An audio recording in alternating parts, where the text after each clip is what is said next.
All right, guys, you were looking live. It's sold out Giant Stadium, where today the 15-0 New York Giants are taking on the 0-15 Dallas Cowboys. And welcome to the Gridiron. Thank you so much, everybody, for anybody stopping by. I'll be here for about a half an hour. We'll talk some Giants football. I'm going to go over kind of what the Giants did as far as on day 7. Okay. Had a lot of good things happen. All right. Had some good things, had some bad things happen as usual. One thing that I noticed was yesterday, you know, some of the guys you want to hear stuff about and all is like, you know, going on with Darius Slayton. Well, apparently yesterday on Tuesday, he had a good day. And he's still kind of hearing, you know, when's Kenny Golladay going to get into the action? Well, apparently he had a couple good contested catches. It wasn't, you know, like he's running through the defense wide open, all that. He's, you know, Mr. Contested Catch. And he caught a couple of them from Danny Jones. Danny Jones had another good day. So back-to-back days. That's good. That's good to see. Evan Neal had some struggles. The pass rush is looking good. John Feliciano is back.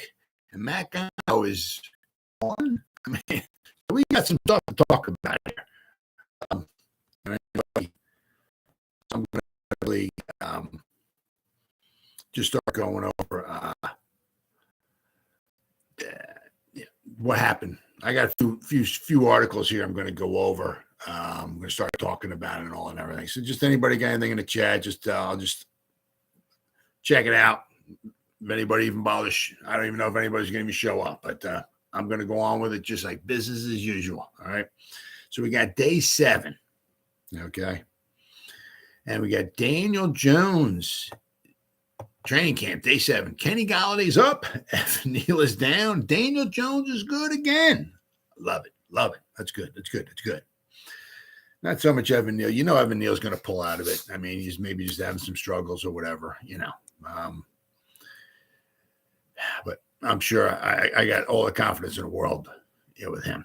So first thing we got here is there was an article I found, a few of them from SB Nation. They got all kinds of good stuff. Well, I get a lot of information from them because I'm not at the training camp. So basically, they're my eyes and ears. They, you know, Giants.com, SB Nation. You know, there's a few of them out there, and that I rely on quite a bit. Let's see which one. And they got another one here. Which one is this from? Like sometimes the New York Post, Giants Wire. They, you know. They got some stuff, and then there was another one, Matt Gono. Okay, there's another one from SB Nation about Matt Gono on the exempt left the football squad list. I didn't even know they had a left squad list, but meaning he left the squad. So, but we'll get to that in a minute or two. But first things first, we got Kenny Golladay had a miserable first season in New York. You know, I mean.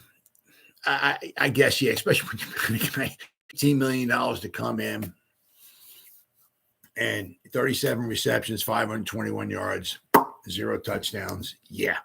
Was it all on him? No. When you got like 15 string quarterbacks trying to throw him the football toward the end of the season, you know, when you got, we're calling plays from like the 1920s, you know, offensive line play was not super superior, you know. It's hard to have a really spectacular season, but did he, you know, obviously disappoint? Yeah. Is he disappointed about it? Absolutely. You know what I mean? But hopefully this year that'll change. Okay. Cause you know, he's one of the guys that's going to make the team, right? There's no doubt about that. So the 37 receptions, 521 yards was not the kind of production the Giants paid $72 million over 4 seasons for. Up until Wednesday, okay, so up until basically Tuesday, Galladay's training camp has been uneven. A few plays made here, but he also had a couple of off. He had a couple of passes too. It's like, not what you really looking for. But on Wednesday, Galladay resembled the player previous Giants regime thought it was paying for a year ago. They made a couple of nice contested catches. Golladay made the play of the day, leaping for a deep sideline throw by Daniel Jones and out-muscling cornerback Adoree Jackson for the ball as both players tumbled to the ground. That was the kind of contested catch the Giants are depending on the 6'4", 213-pound Golladay to make. The kind of play that earned him the big money deal the Giants handed him. A few plays later, Golladay made another contested catch. This time, he worked his way in front of Aaron Robinson to haul in a Daniel Jones pass on a comeback route. Fantastic. And they worked a lot on the offseason, too. I mean, I don't know if they had defensive backs, covering Golladay at all, but apparently Golladay mentioned in his press conference after one of the practices that he was hooking up with Daniel Jones in the offseason. They were just, at least running some routes anyway, which is good. Golladay said a few days ago, his press conference, that last season was disappointing, that there was just a lot of different moving parts that contributed to it. One of those was injuries, which limited Golladay, in practice time. That hurts. But still, no touchdowns. Okay. He has been healthy thus far in camp, working every day. He also spent a lot of time in New Jersey this offseason catching passes from Jones. That's just how much it means to me, to be honest. Just going in training room, doing a little stuff, working out here as far as in the weight room, and then just throwing with DJ. Golladay said, of course, you make your time off during the week, during the weekend to go do your special personal things as far as traveling and everything. But I just made a point to myself that I wanted to be up here and just really focus on my body a little bit more. Evan Neal is struggling. He's got some rookie right tackle. Evan Neal had a rough day on Monday. He had a couple rough days. On Monday, losing a pair of one-on-one pass blocking reps to edge defender Oshane Ximines. We had Oshane Ximines, the X-Man sighting. Things did not get any better for the number 7 overall pick on Wednesday. During one-on-ones, edge rusher Quincy Roche left Neal on the ground as he blasted by on Neal's first step on his second rep. Neal committed a holding penalty trying to deal with rookie Kayvon Thibodeau. And then they got there's a video here. They got Quincy Roche. Well, Roche first jumped offside, but then when he lined back up and they snapped, they blew the whistle again. Roche kind of got right past Evan Neal. So during 11-on-11 work later in practice, Jihad Ward got around Neal for a pressure on Jones. So I'll tell you what, I mean, you're in the different names. You're in Ellison Smith. Okay, Jihad Ward, Quincy Roche, Azeez Ojulari. Obviously, he's rehabbing his hamstring, but then obviously Kayvon Thibodeau. So you're in different names getting pressure, which is good. I mean, it's not good to hear them that they're beating our offensive tackles, but it's nice to hear everybody's getting in there in the rotation as far as trying to get pressure on the quarterback. So that's good. That's good. And Oshane Ximines too. Forgot about him. So I've heard, everybody's name, and then even Darian Beavers too. He lined up on the edge and he beat Joshua Zudo on the inside. Now this is a Zudo, okay? Wasn't Neal or anything like that, but right. So let's not forget about Beavers, all right? But he lined up the inside linebacker, okay? But then they got let's see. Another one is, I'm not sure what is going on with the Giants rushers and offside penalties. There were several of them on Monday, including a pair by Ximines. Now, Ximines, yeah, he had a good and bad day. He got a couple sacks, okay, but he also had a couple offside penalties too. So it's like, I don't know exactly what they're doing. Then they showed Quincy Roche rushing in offside before the whistle blew. So they're going to need to clean it up. Really need to clean that up. I mean, nothing worse than it's be like 3rd down and 7, and you're lining up and you go offside. Now it's 3rd down and 2. Now they can either run the ball or they can pass the ball. I mean, you can't do that. Or nothing more. I mean, can't say that they would do that on a 4th down because they may not be in pass rush mode, especially if the other team's punting. But I mean, you can't do that. You make the other team beat you. Don't beat yourself.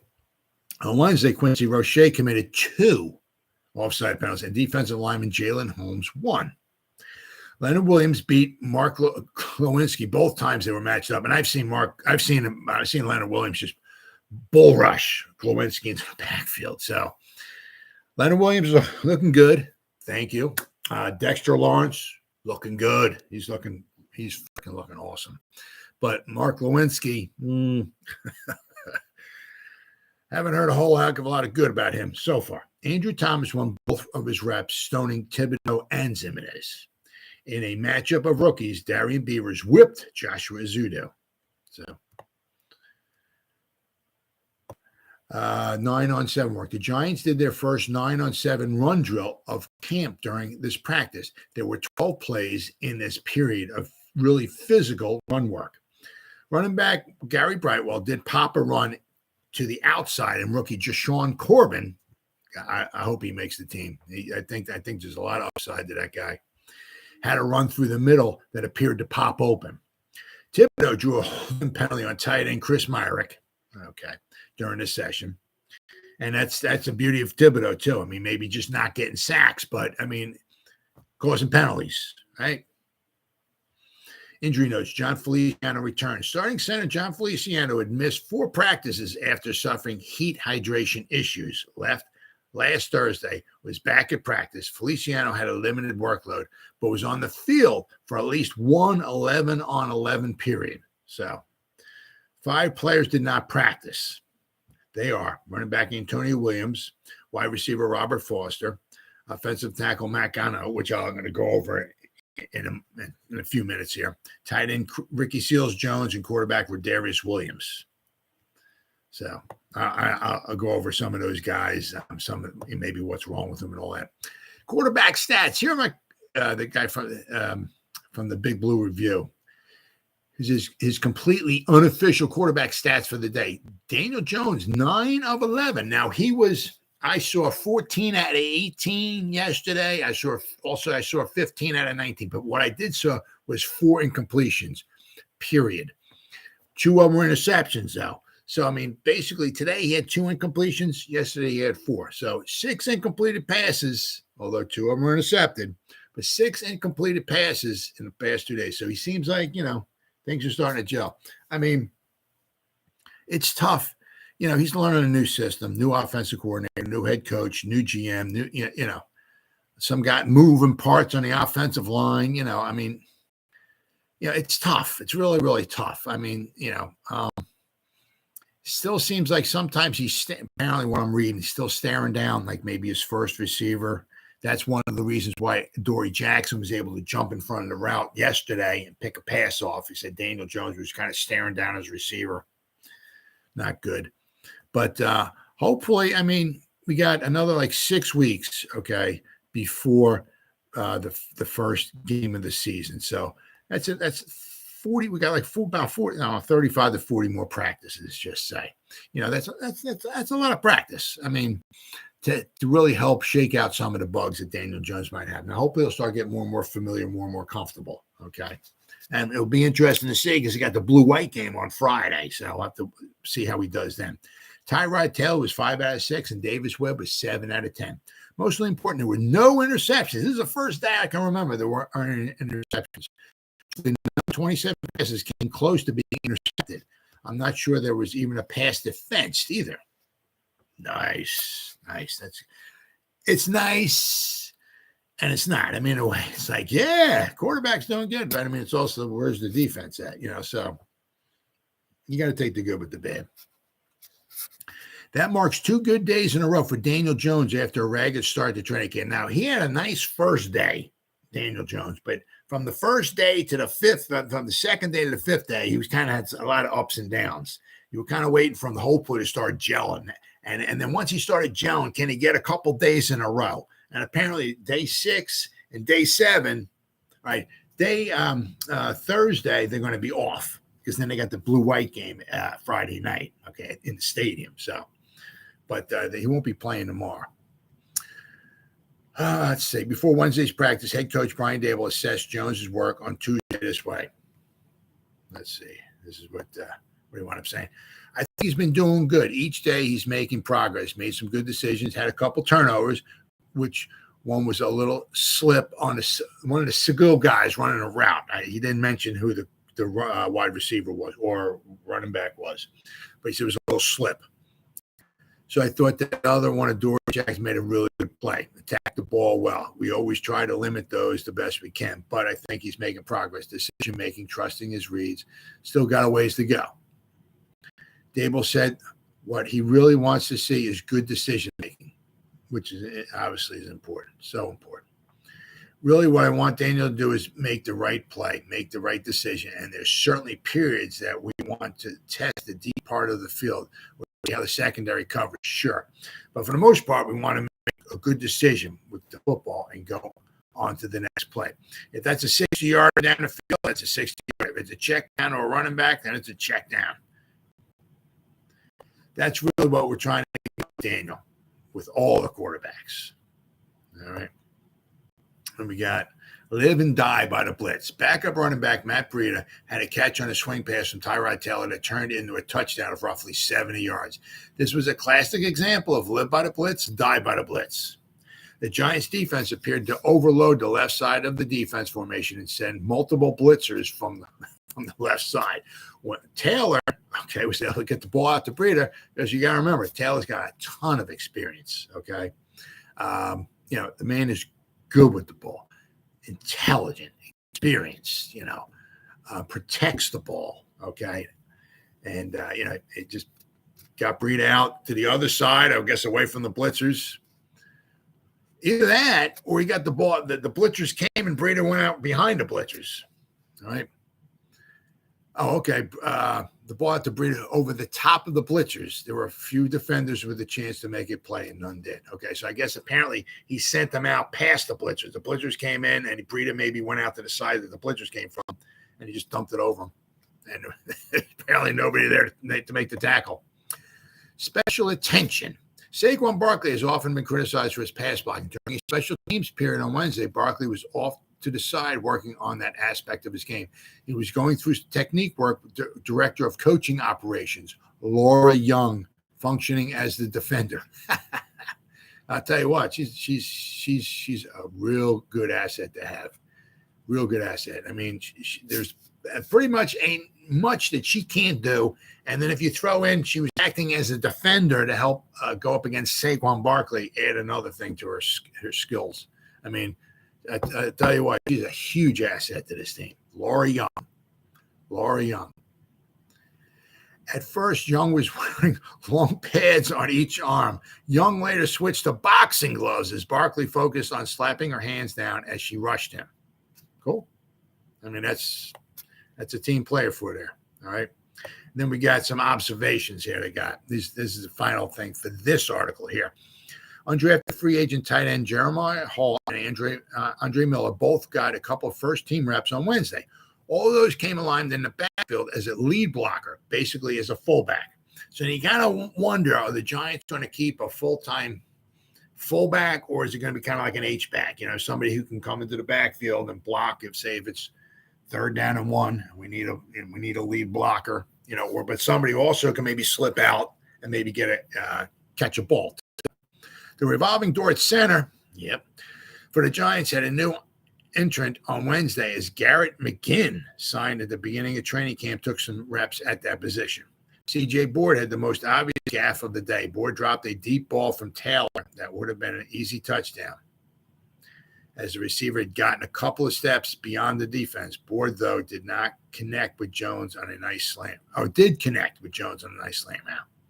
But when you got those touchdowns like Darius Slayton against the Washington football team last year, ball right in his hands. Well, I mean, yeah, he had to extend for it, but when you're that wide open, the ball is, you got to bring that one in. There's no excuses. Giant punt gunners did a drill with a soccer ball, practicing batting the rolling or flying ball back before it could cross the goal line. They did that with volleyballs and soccer balls, as a drill. Rookie Joshua Zudu worked some at right tackle. He has now played both tackles and left guard during training camp. Very, very good. Very, very good. I love it. All right. We're rolling on here. Okay. I got another one here from Giants Wire. Giants training camp. 10 takeaways from day 7. DJ is progressing, which is nice, right? Very nice. Dable cautions against getting too high or too low on a player based on a daily performance, such as the case with Daniel Jones, who has his best practice camp on Tuesday. However, the first-year head coach wasn't thrilled with the 2 interceptions. He only had 4 incompletions, but 2 of them were picked off. Even if one came as a target slipped on his route. But still, Dable is pleased with Jones' overall progress. So, chemistry is key. Adding onto Jones's progression within the new system, Dable was quick to remind reporters that the skill position players are learning a new language too. And given the freedom their route runners enjoy, it'll take time to build a proper rapport. Dable said they have routes where a receiver can do a lot of different things. Kenny Golladay also mentioned this as well too. Body language is critical in the communication with the quarterback. So I guess if they go up to the line of scrimmage and they stand in one way, it's huge. The quarterback, they got to be on the same page. They got to see kind of hopefully the same coverage, kind of going the same way. But I guess maybe if the body language, however they're doing it, the wide receiver, I don't know, has his left foot forward, maybe he's going to, instead of doing out route, maybe doing in route. I don't, if he has his other foot forward, maybe he's just going to do a grow route. But apparently on certain or most of them, maybe to play, there's different routes a receiver can run.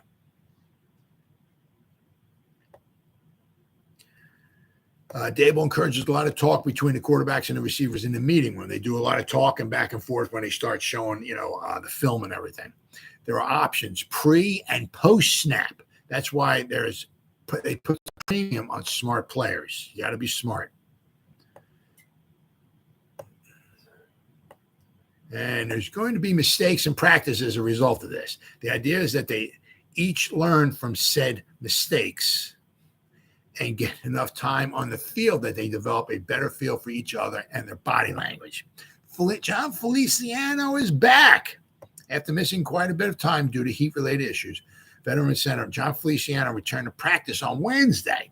Dable did say that he watched Feliciano closely and managed him if necessary, but it was a step in the right direction, and it couldn't come soon enough. Still confidence in his absence. Now, they were having some problems with snaps. It's unclear if or not. So, injured players. It's been lucky with injuries this summer for the most part. It's been minor or otherwise insequential. But there have been a couple of more significant. Rookie safety Dane Belton, right, with his broken collarbone. In addition, wide receiver Robert Foster missed Wednesday's practice after going down hard on Tuesday. Now, they said he was kind of wobbly coming off the field. Don't know if he had maybe got a concussion. I also read where maybe he got the wind knocked at him, but apparently that's not the case. So we'll have to keep an eye on that, see what Robert Foster. But apparently he's been doing pretty good. Also sitting out was tight end Ricky Seals-Jones. 5th practice in a row he's been sidelined. Running back Antonio Williams, he had a problem with his knee. Cornerback Darius Williams, problem with his knee. And offensive lineman Matt Gono. We're going to go over that in a moment here. Edge rusher Azeez Ojulari remains on the non-football injury list with his hamstring. Now, the hamstring, you just don't know. Then we got sun and water. Creating a new culture has been a big point of emphasis for Dable. It was for Joe Judge as well, but obviously that experiment failed. Dable has taken a more humble approach to his culture building. There's a lot of things that have come across my desk the last few months. I ask for a lot of opinions, not just from my staff, but from people who have done it in the past. Dable said, humble. Don't have all the answers. Doing the best job you can in creating a culture that you see for your team. You have to give it sun and water every day. It just doesn't stay the same. You have to stay on top of it. The values that you believe in, you have to commit to those and find different ways to express those and show the team good examples of what you're doing. Not just the players, but the coaches and the staff. You have to be a good communicator. But there's certainly a big part of it that I've been trying to work on the best I can. It just takes time. KT returning punts? Yeah, probably not. It says here the Giants are adding more to the plate of second-year wide receiver Kadarius Toney, but it's not likely to include returning punts. Although Toney is an electric player capable of handling return, he's not been featured in those drills throughout camp. That trend continued again on Wednesday as he and fellow wide receiver Kenny Golladay worked off to the side during special teams drills. So,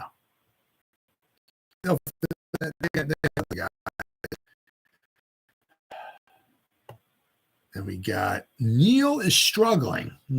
After looking impressive earlier in camp, rookie right tackle Evan Neal has begun to struggle a bit. He appears uncomfortable at times and is clearly adjusting to the NFL game, but he'll get it. Don't worry about that. Video. Thibodeau draws a hold on Evan Neal. Neal also lost to Quincy Roche on a spin move. Roche spun inside and beat him. And then let's see, we got Wednesday wasn't a one-off either. Neal also had a sluggish practice on both Monday and Tuesday. So, growing pains, no real reasons to be concerned yet. So, I can't see really any way in HE-double-L hockey sticks that,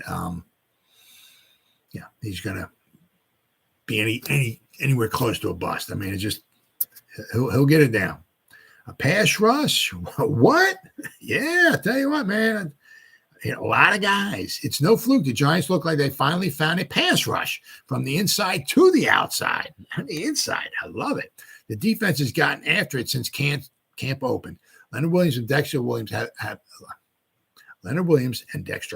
my bad, have been dominant inside. I've heard nothing but unbelievable things. Dexter Lawrence and Leo the Lion. While the edge group has begun to take things over on the outside. That doesn't just mean rookie Kayvon Thibodeau. And let's not forget, these Ojulari ain't there either, okay? But Quinn Roche, Jihad Ward, and perhaps we have an Oshane Ximines sighting. Let's see. Guy Emery Hunt here says, love the Giants have an edge. When Ojulari returns from injury, they'll have 6 guys you can win with. And that's freaking huge, man. I'll tell you, if you can get 5, even if you get 6 guys, if you could get 5 guys on, wow. Woo. We mentioned Ximines on today, and with good reason. He's making at least 1 or 2 wow plays per day, it seems. Very nice. He's tell you what, boy, the guy's fighting for a roster spot. Yeah. And then, he's fighting for a roster spot, but he's fighting to get a contract. He bombs out this season. He wants, right? He's a Shermer guy. Remember Shermer picked the phone up, right, at draft day, and he called him, hey, X-Man. I said, I don't know if you wanted to be a Giant or something, but he picked from. He said, hey, X-Man. All right, so he's a Shermer guy. So we had 1 year with Shermer, 2 with Judge, and this is his first year with Dable. So 4 years. This is his final year. He's going to want to get paid after this. As I said, if it ain't by the Giants, he's going to want to get paid from somebody. All right. Backup quarterback upgrade. Oh, yeah. Maybe since David Carr has been here. Which is David Carr was here in 2012. He was here 2008. David Carr. He came in the year after we won the Super Bowl. He was here for 2 years. Then he left for 2 years. We won another Super Bowl, and then he came back in 2012 after we won a Super Bowl. So he was here for 3 years, and he missed both Super Bowls. But he was a good backup, very good backup to have. One of the years with the Texans, he even completed like 68 or 69% of his passes. So, I'm not saying he was phenomenal, not like that, but as far as having him as a backup, nice. So, now it is 10 years later, we got Tyrod Taylor. It's to have somebody a backup, it's like, and you can go, yes. I love Tyrod. Absolutely. Tyrod Taylor has yet to take a first-team snap in training camp, but that doesn't mean his presence hasn't been felt. After a season in which the Giants' backup quarterbacks embarrassed themselves, Taylor has been a breath of fresh air. The hard-luck quarterback has looked at advertised this summer, dropping dimes all over the field. There have been hiccups, of course, but overall, the Giants have to be pleased with their investment early on. Absolutely. I mean, Tyrod, the man's a professional. Absolutely. Smart, intelligent, good with the ball, lots of experience. As our friends at New York Revival note, it shouldn't be a Jones versus Taylor debate as much as it should be. Thank goodness the Giants have a capable backup quarterback, yes, who can come in and play sound football if called upon. Absolutely. And we got him. What do we got? 2 years. We got him this year and next year. So that's good. Then we got Kenny rebounds. After a rough start to camp, wide receiver Kenny Golladay has started to turn things up a notch. And on Wednesday, he pieced together the best practice by far. Golladay was beating defenders off the line in man switch situation, going up and winning contested passes and just making difficult big-time plays all over the field. Man, love it. So, it's nice to hear Darius Slayton had a good day. It's huge. We got the last one from SB. A Giants Matt Gono on exempt football left squad list. So he's left the squad. All right. The New York Giants have placed offensive tackle Matt Gono on the exempt left squad list. The Giants signed Gono on March 9th as part of the effort to rebuild their offensive line, at least to get some, have somebody as a capable backup. All right. Gono originally came into the NFL as an undrafted free agent for the Atlanta Falcons. He played 336 snaps in 2020, 206 of which were in pass protection and only allowed 16 pressures and 1 sack. So, I mean, that wasn't bad. Gono was penciled in as a giant tackle. So, I mean, 206 pass and he allowed 1 sack. So basically over the course of a season, just say they had 600 pass plays. He would have gave up 3 sacks. That's not, okay. Sign me up for that. The Falcons were obviously impressed and placed a second-round tender on him after the season. Unfortunately, Gono spent the 2021 season on the with an injury and surgery. The Athletics' Dan Dugan is reporting that Gono has an undisclosed physical issue and will see a doctor on Thursday. Gono did not practice on Wednesday. Giants have been counting on Gono to provide depth behind Evan Neal at right tackle. This could open a door for Matt Parrott when he comes back, okay, as well as Joshua Zudu's versatility. That's much more important. The move also makes an open spot on the roster, which could be filled by one of the veterans the Giants have hosted in recent days. Now they have brought in quite a few, veterans over the, without question. So I mean, so got some good, got some bad, but tomorrow they got a day off, and then Friday the blue game. I'm going to live once again after that. So whenever I get reports or anything like that. I won't be there. So, any reports that come out, those will be my eyes and ears, and I'm just going to go reports and see what's going on. But to those guys, thank you so much for just spending some time with me. I greatly, greatly appreciate it. You guys stay safe out there and go Giants. Woo!